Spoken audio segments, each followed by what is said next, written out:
Lumapit sila kay Jesus nang may tanong na madalas. Bakit ang mga alagad ni Juan ay nag-ayuno at nananalangin ng palagi,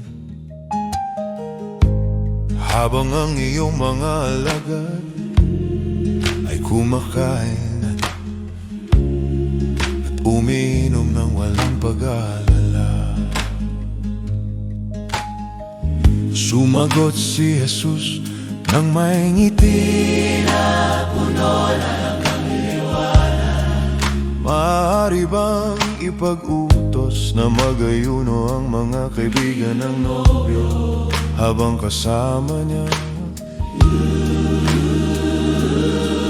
Darating ang panahon na aalis ang nobyo, saka sila magdadalamati. Ngunit ngayon ay kagalakan, ang nobyo ay kasama nila. Walang taong nagpupunit ng bagong upang tapiin ang lumang damit. Walang naglalagay ng bagong alak sa lumang sisidlan. Ito'y mabibiyak. Ang bagong alak ay kailangan ng bagong sisidlan. Sariwa at matibay. Ang luma at bago ay hindi magkakasama. Ang luma ay dapat baguhin. Engat ko ba ang buhay ko sa pamantayan ng iyong salita na dalisay? O ibababa ko ang iyong banal na utos sa kung ano ang kaya ng puso ko?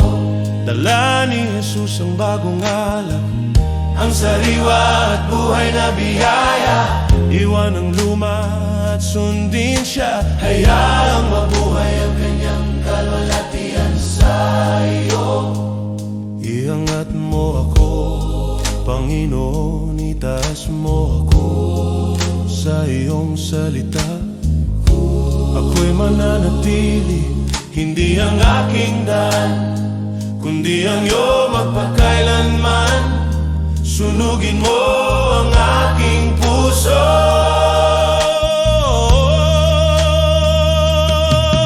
Iangat ko ba ang buhay ko?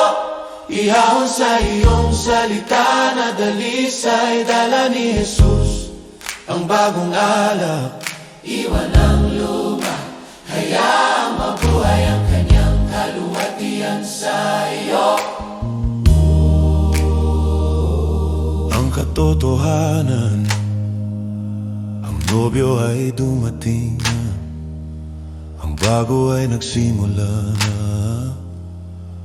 Irangat mo ba ang buhay mo sa kanyang salita, at hayaang umagos ang bagong hala.